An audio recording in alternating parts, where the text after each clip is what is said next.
Hi viewers, ഇന്ന് ഞാൻ ക്യാമറയ്ക്ക് മുന്നിൽ വന്നിരിക്കുകയാണ്. എല്ലാവർക്കും സുഖം തന്നെയല്ലേ? ഇന്ന് നമ്മൾ ഉണ്ടാക്കുന്ന റെസിപ്പി പപ്പായയും വെള്ളപ്പയറും കൊണ്ടുള്ള കറിയാണ്. അത് എങ്ങനെ ഉണ്ടാക്കാം എന്ന് നോക്കാം.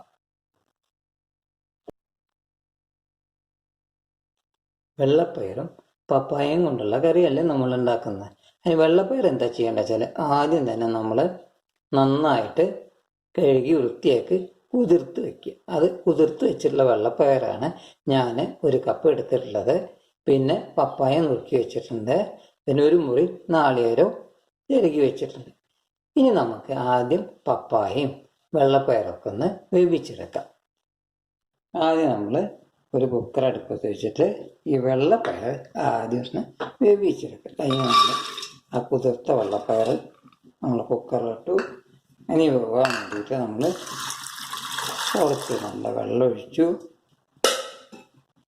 ഇനി അതിലേക്ക് സ്വല്പം മഞ്ഞൾപ്പൊടിയും ഉപ്പും ചേർക്കാം.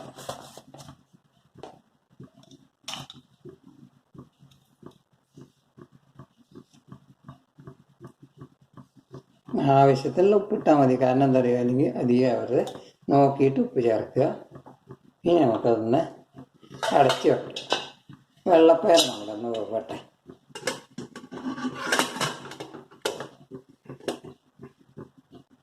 വെള്ളപ്പയർ വേവുമ്പോഴേക്കും നമുക്ക് നമ്മുടെ പപ്പായയും വേവിച്ചെടുക്കാം.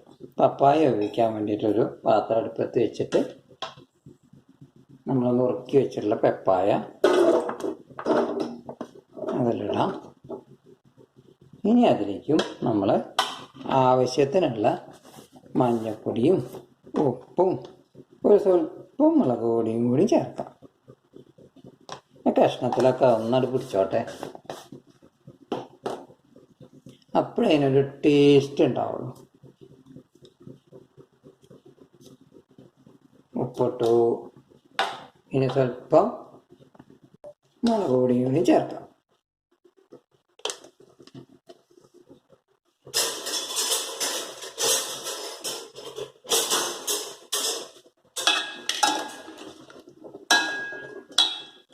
സ്വല്പം കൂടി വെള്ളം ഒഴിക്കാം. ഇനി അത് നമുക്ക് അടച്ച് വയ്ക്കാം. അത് നോക്കട്ടെ, വെള്ളപ്പയറും പപ്പായയും നോക്കട്ടെ. നമ്മുടെ കഷ്ണങ്ങളൊക്കെ ഉപയോഗിക്കും. നമുക്ക് നാളികേരം ഒന്നങ്ങനെ അരച്ചെടുക്കാം. ചിലപ്പോൾ കരണ്ടൊക്കെ അതൊക്കെ പോയാലേ നാളികേരം നമ്മൾ നന്നായിട്ട് അരച്ചെടുക്കാം. നമ്മുടെ നാളികേരം അരയ്ക്കാൻ വെച്ചത് അരച്ച് കഴിഞ്ഞു. ഇനി നമ്മുടെ വെള്ളപ്പയർ വെന്തിട്ടുണ്ടോ എന്ന് നോക്കാം. വെള്ളപ്പയർ വെന്തിട്ടുണ്ടാവും. അതൊന്ന് തുറന്ന് നോക്കാം നമുക്ക് ആദ്യം.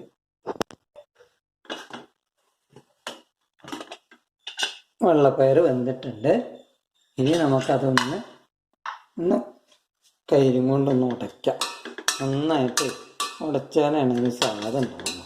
അതുകൊണ്ട് ഈ വെള്ളപ്പയറൊക്കെ ഒന്ന് കയ്യും കൊണ്ട് നന്നായിട്ടൊന്ന് ഉടച്ചെടുക്കാം. വെള്ളപ്പയർ റെഡിയായി. ഇനി നമ്മൾ പപ്പായ വെന്തിട്ടുണ്ടാവും, അതൊന്ന് നോക്കാം. തുറന്ന് നോക്കാം. പപ്പായയും വെന്തിട്ടുണ്ട്. ഇനി നമുക്കതിലേക്ക് നമ്മൾ ഉടച്ച വെള്ളപ്പയർ ആദ്യം ചേർക്കാം.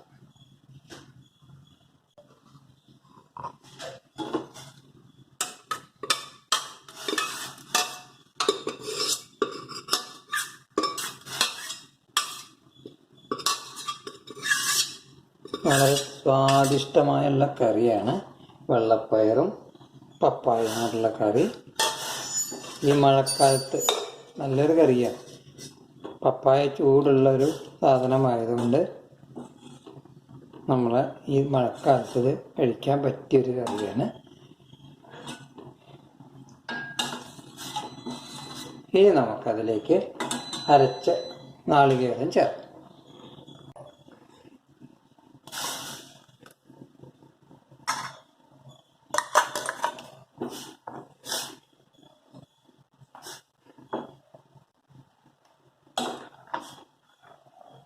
ചെറുതായിട്ടൊന്ന് തിളയ്ക്കട്ടെ. കറി ഒന്ന് തിളച്ചിഞ്ഞും മതി, വല്ലാതെ തിളയ്ക്കാൻ പാടില്ല. നാളികേരം ഒഴിച്ചു കഴിഞ്ഞാൽ അതുകൊണ്ട് നമുക്കത് ഓഫാക്കി വയ്ക്കാം. ഇനി നമ്മൾ കറിയിലേക്ക് വേണ്ടത് ചെറിയ ഉള്ളി കാച്ചി ഒഴിക്കലാണ്. അപ്പോൾ അതിന് ഒരു പാൻ അടുപ്പത്ത് വയ്ക്കുക. പാന് കത്തിച്ചതിന് ശേഷം ഉള്ളി മൂപ്പിക്കാനുള്ള വെളിച്ചെണ്ണ അതിലേക്ക് ഒഴിക്കുക. പിന്നെ നമ്മൾ നേരത്തെ അരിഞ്ഞു വെച്ചിട്ടുള്ള ചെറിയ ഉള്ളി, ഒരു 10 ചെറിയ ഉള്ളിയാണ് ഞാൻ ഇതിലെടുത്തിട്ടുള്ളത്. ഉള്ളിയുടെ വലുപ്പത്തിനനുസരിച്ച് നമുക്ക് ചെയ്യാം. ഇത് നമുക്ക് എണ്ണയിൽ മൂപ്പിച്ചെടുക്കാം.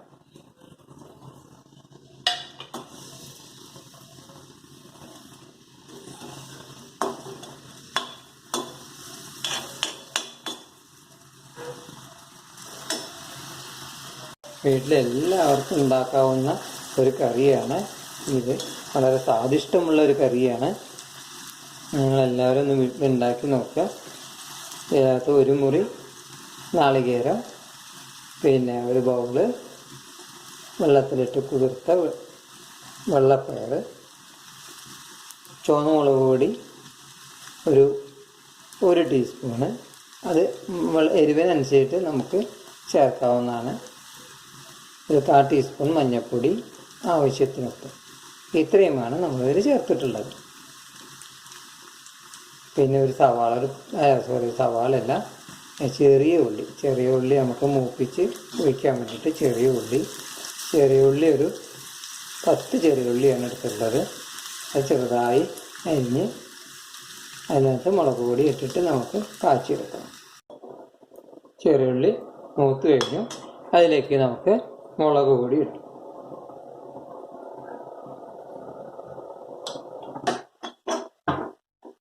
ഇനി ഇത് കറിയിലേക്ക് ഒഴിക്കാം.